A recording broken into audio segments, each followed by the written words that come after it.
This video is brought to you by our beautiful sponsor, BeautifulHalo.com. Take out whatever your heart desires. Hoodies, shirts, pants, and even jackets. They have it all. We all would like to wear some nice clothing, right? Well, Beautiful Halo is the perfect place for that.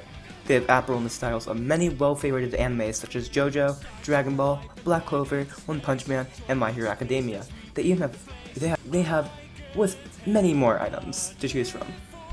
If you're like the 1% who personally hates anime or just aren't into it despite being on this channel, then they've got you covered too, with a bunch of stuff for cartoons, movies, shows, and comics, along with popular names like Star Wars, SpongeBob, Marvel, DC, and Rick and Morty. They have hundreds of different items of clothing to fit your style so that you can feel like you in public, or just around the house. What are you waiting for? Go check out BeautifulHalo.com and use code MEME for 10% off your next purchase. Remember, MEME, I repeat, use code MEME for 10% off your next purchase. Again, a huge thanks to Beautiful Halo for being our sponsor. Hey, what is up mortals, it's Patrick here, and before we get into today's video, there's a few things I'd like to say. Firstly, thank you Beautiful Halo for sponsoring this video. Secondly, a quick thank you to our supporters on Patreon. The full list will be at the end of the video. If you'd like to support us and our content, please go over there and check it out. Thirdly, if you have a what if idea and you want it done by us ASAP, you can now commission it from us. Go into the Discord that's in the description of this video and DM the head writer, tell him your idea and he'll explain the process to you. Now, with all of that out of the way, let's get into today's video.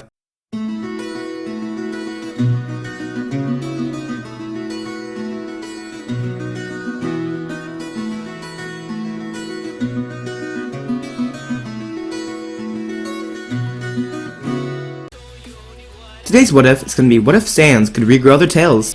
Back in the Dragon Ball, Kami wishes for Goku's tail to be removed permanently, but this time, Goku was asked for it to stay. Goku feels keeping his tail would keep him connected to Grandpa Gohan. Throughout the years, after Dragon Ball, Goku has learned to bunker up in his house on the nights when there's a full moon, but eventually though, Goku thought his great ape transformation could be a giant help if Piccolo was to come back after him. It would make it so much easier to deal with his giant form if he had something to directly go blow for blow with. Once a month, Goku would go somewhere with no people around for miles so he could try to gain control of his form. Lately, he's been having much more success, having some control, but after too much time, he blacks out and loses control. As Goku thinks about his training, he arrives at Kami's house, where he sees his friends from years ago. Krillin says, "Hey guys, look what it is!" Krillin says to Bulma and Roshi. Goku says, "Hi everybody, it's been a long time! I want to introduce you all to someone." Gohan shyly peeks from behind his father's leg, while Goku uses his tail to push him to the side. As per usual, the gang at the island is sent into shock at the fact that their friend Goku has a child, and they look somewhat normal. As the group chats by Kami's house, Raditz arrives, and some slightly different dialogue is exchanged about his tail. But in the end, Gohan is still kidnapped, and Piccolo and Goku chase after Raditz. For the fight, not much changes except for some possible hijinks during the fight with Goku's tail. But anything else goes according to the original story, until Vegeta decides to turn into a great ape in the same saga. As Vegeta launches a massive amount of ki into the Power Ball, he realizes his mistake. Not only does Goku have a tail, but so did his brat. Goku notices the transformation, and with his body barely staying up, he moves over little by little to his son. Goku says, "Gohan, you have to look at the light in the sky, okay buddy?" Gohan says, "That light in the sky?" Goku says, "Yep, that's the one. Remember, don't look away from it, okay?" As Goku watches his son transform, along with Vegeta, he looks towards the power source as well. He knows he only has a couple hours of control, but he knows with everyone working together, they can beat Vegeta. As Goku transforms, his son starts to go berserk in his new massive form. He fires ki blasts in random directions and stomps on the surrounding area. Giant Ape Goku says, "Gohan, you have to go for Vegeta, remember? Someone who killed all of our friends, including Piccolo!" A visible click in Gohan shows. With Gohan focused on Vegeta, Goku and Krillin start to fire ki attacks in exchange to the hostile Saiyan. After minutes of fighting, Vegeta in his more experienced form starts to take over the Z fighters. As Gohan lays on the ground defeated, Vegeta sets his sight on Goku. As Vegeta makes his way towards him, he feels a sharp pain from his tail. He sees a man scrambling away from some rubble. It was Yajirobe. Yajirobe managed to cut off Vegeta's tail, but Vegeta, realizing he would soon be overpowered by Great Ape Goku, fires a ki blast at the Power Ball, sending Goku back to his previous form. Luckily for Goku, in this timeline he's not as damaged as in the regular events, and is able to make a spirit bomb with the help of Krillin and Yajirobe, who stalls Vegeta. Vegeta charges directly at Goku, ready to end the fight, but with the spirit bomb in hand, he lands a direct hit on the invading Saiyan. Vegeta decides he has had enough of this planet and tries to escape like in the usual timeline. The events go the same way, with Vegeta and Krillin, along with everyone else on Namek. Everything in the story goes according to the normal until the Frieza fight with Goku. As Goku starts to run out of options, he thinks of the Kaioken. Goku knows that the regular Kaioken won't be enough.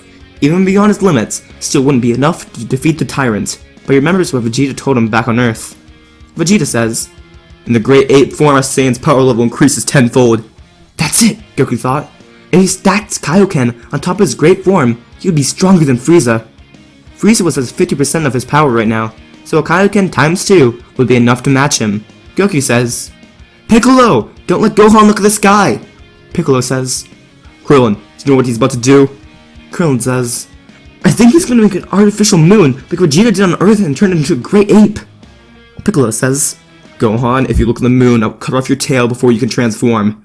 Gohan says, "Don't worry, Mr. Piccolo, my dad can win this." Frieza barely overhears Krillin, something he said about the great ape. Being as cocky as ever, he plans to let the monkey transform, so he can show just how outmatched he is. Goku finishes transforming into his great ape form, and screams 3 words.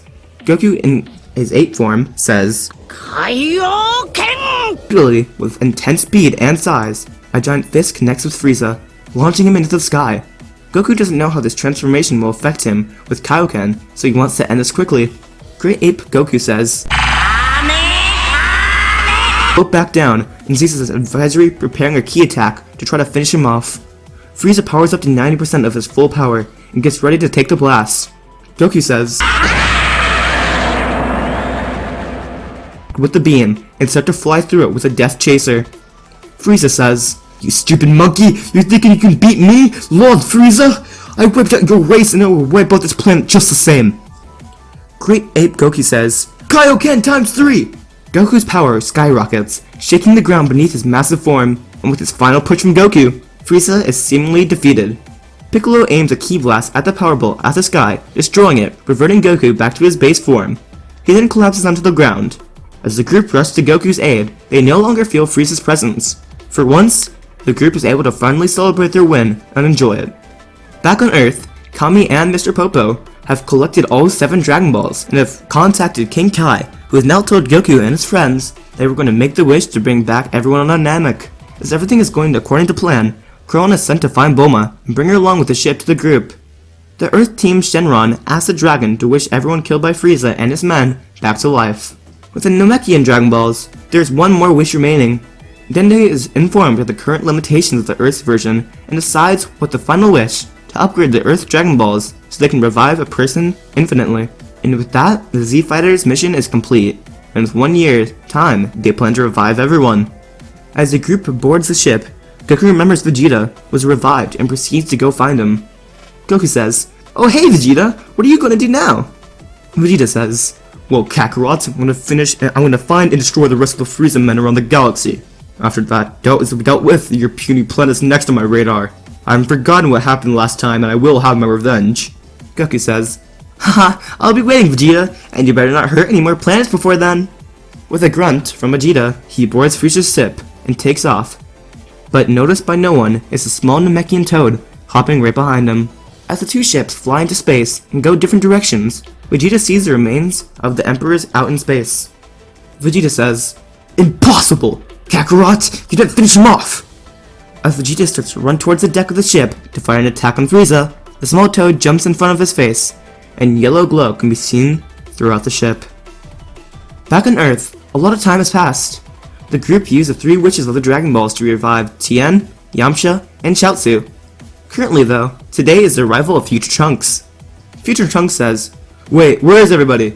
Mom told me this is where I met waiting for Goku, but I can't sense any power levels for miles." Trunks decides to fly into the city by Capsule Corp. He thought maybe he didn't go far back enough in time. Trunks flew into an alleyway, closed by, and walked inside. He asked a worker what the year was and the time. He had arrived right, but everything was off. Just then, he felt a small power spike on the planet. It was the strongest thing he felt so far. He flew off into the distance and eventually found a house on Mount Posu. There he was, the hero he was told so much about. Son Goku. Trunks flew down to him and was going to ask him the normal questions, but he had to make sure this was right. After he started talking to him, he asked about Super Saiyan. Goku asks, Super Saiyan? I know Vegeta mentioned something like that when I fought Frieza, but I think I achieved something close to that. I have a new transformation, but I can feel there's more to this. Future Trunks says, would you mind showing me? Then I'll show you mine. Goku steps back. One deep breath in, one deep breath out. He starts to raise his ki, and his muscles start bulking up, and his hair races like Super Saiyan, but it stays his base color.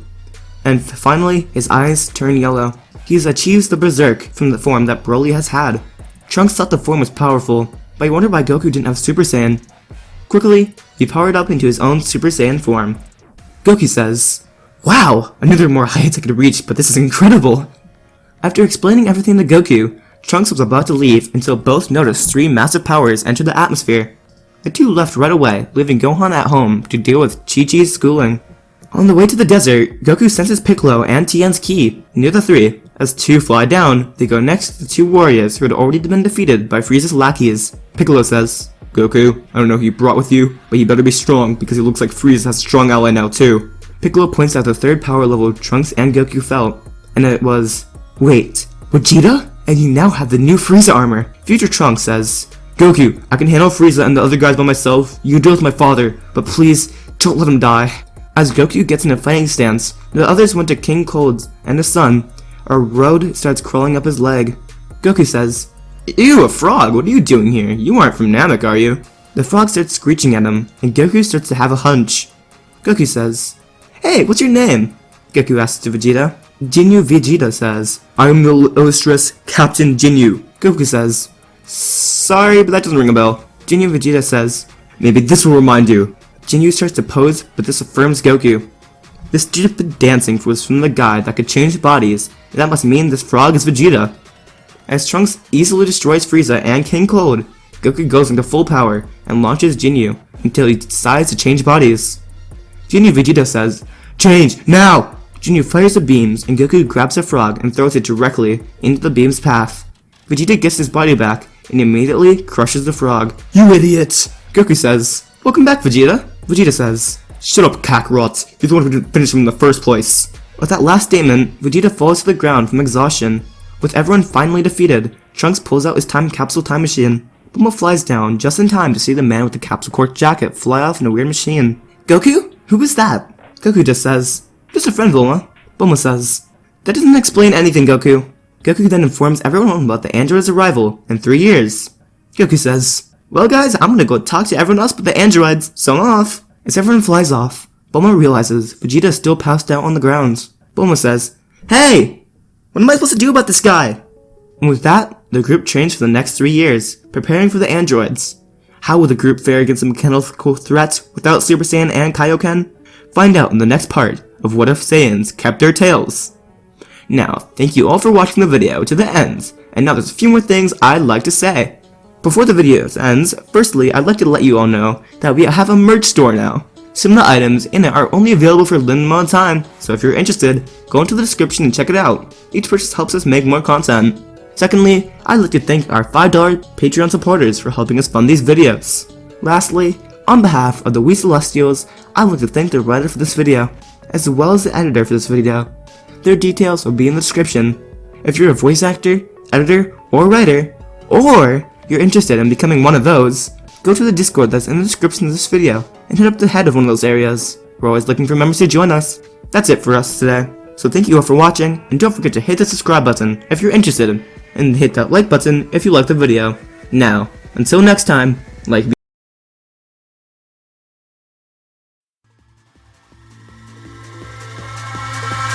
eyes in the sky, gazing far into the night. I raise my hand to the fire, but it's no use, cause you can't stop it from shining through. It's true, baby, let the light shine through. If you believe